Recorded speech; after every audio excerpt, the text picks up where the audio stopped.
A identidade humana é determinada primeiramente pelo rosto, sua estrutura, aparência e expressões.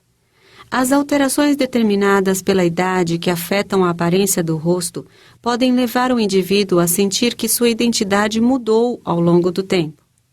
Essas mudanças podem ocorrer nas regiões alta, média e baixa da face. No entanto, as do terço inferior geralmente são as mais aparentes.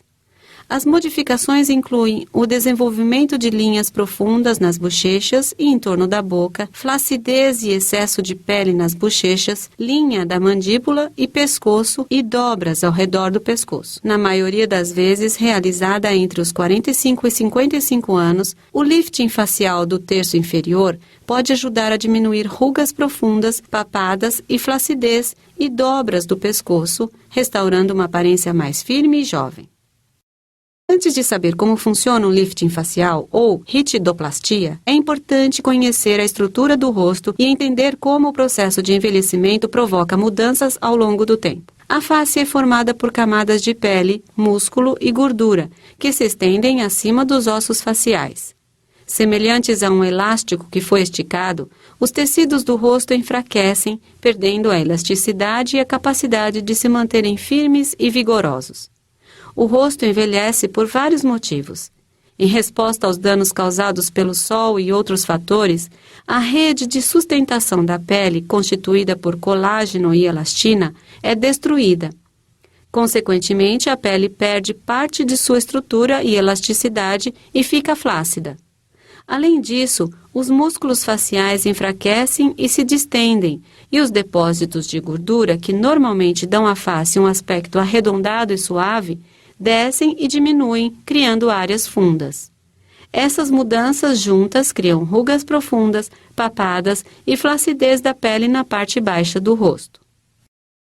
Existem vários tipos de lifting facial, sendo que cada um corrige uma determinada área da face. Por exemplo, o lifting do terço inferior rejuvenesce a parte baixa do rosto.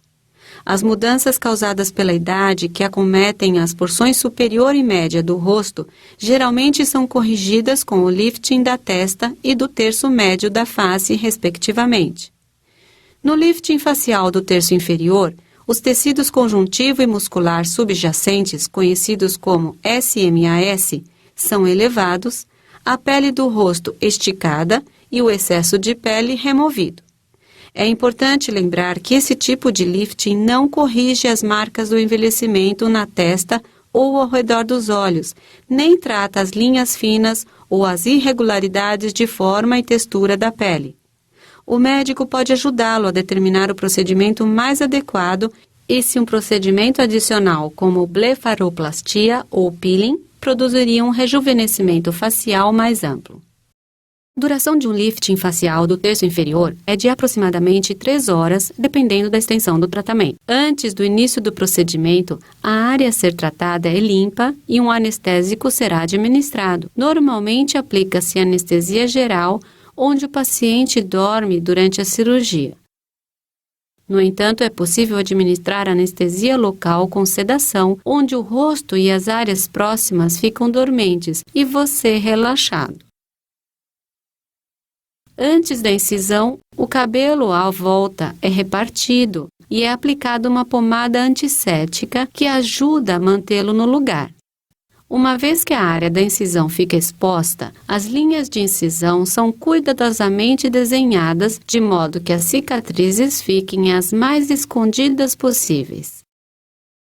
No lifting facial do terço inferior, é possível usar diferentes tipos de incisão. Habitualmente, é feita uma única incisão por dentro da linha do cabelo, que se estende para baixo ao redor do perímetro da orelha e segue novamente para a linha do cabelo atrás da cabeça. Mas converse com seu médico sobre os tipos de incisão que existem. Através da incisão, o cirurgião utiliza vários instrumentos cirúrgicos para separar a pele dos tecidos subjacentes da porção inferior da face, linha da mandíbula e pescoço.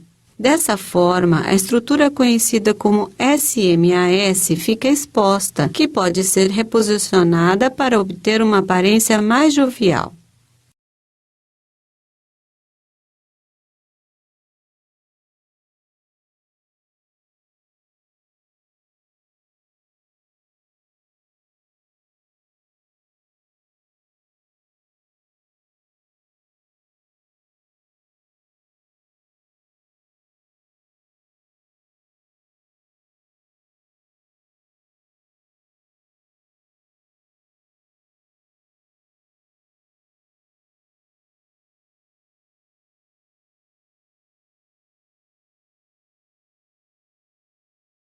SMAS é uma camada de tecido composto por músculos e tecido conjuntivo fibroso. Embora nem todos os médicos manipulem o SMAS durante o lifting facial, alguns o reposicionam para elevar as estruturas faciais e deixar a aparência mais jovial.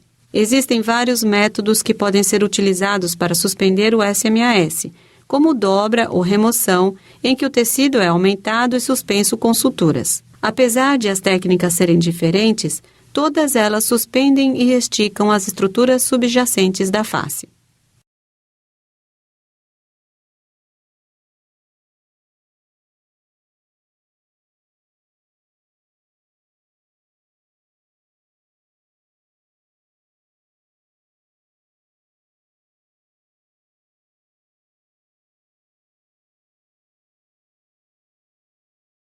Se o lifting do pescoço estiver sendo realizado com o lifting facial, será feita uma pequena incisão sob o queixo.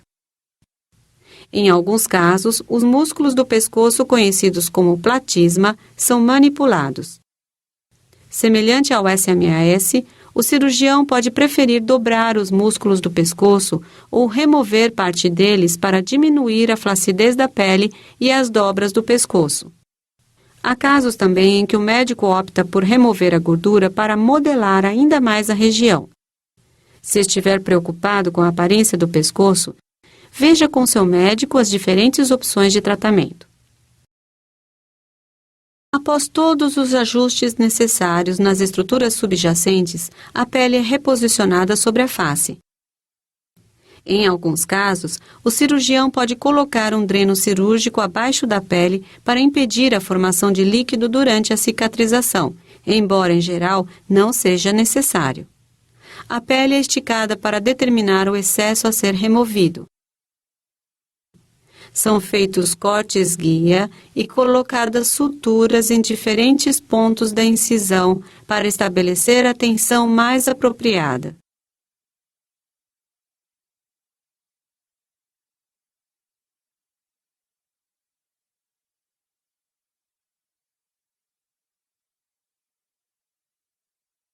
O cirurgião remove o excesso de pele ao redor dos contornos naturais da face e fecha o restante da incisão com suturas adicionais. Embora alguns médicos prefiram não utilizar curativos, outros podem aplicar uma bandagem mais frouxa ou uma malha de compressão para agilizar o processo de cicatrização. Essa malha é apertada e ajuda a diminuir o inchaço, evitando a formação de líquido, além de proporcionar conforto e sustentação. Apesar de as bandagens frouxas serem removidas em questão de dias, as malhas de compressão normalmente são usadas por algumas semanas. Como em todo procedimento cirúrgico, o paciente pode sentir dor, inchaço e apresentar hematomas, que desaparecerão em algumas semanas. Caso seja utilizado um dreno cirúrgico, ele geralmente será retirado um dia após o procedimento, e as suturas que não são absorvidas são removidas de 7 a 10 dias. Embora já se sinta apto a retornar ao trabalho em 1 ou 2 semanas, recomenda-se evitar atividades pesadas, como a prática de exercícios ou levantamento de peso, por até 3 semanas, de modo que seu corpo tenha tempo suficiente para cicatrizar. Os primeiros resultados normalmente aparecem logo após o procedimento e ficam ainda mais evidentes em 2 ou 3 semanas, à medida que o inchaço e os hematomas vão desaparecendo. Como o processo de cicatrização é diferente em cada pessoa, o resultado final pode demorar meses. É importante lembrar que, embora as cicatrizes sejam permanentes, elas normalmente ficam escondidas por dentro da linha do cabelo. Apesar do lifting facial não impedir o processo de envelhecimento, ele pode diminuir drasticamente a flacidez da pele do rosto e pescoço, mantendo seu aspecto jovial por muitos anos.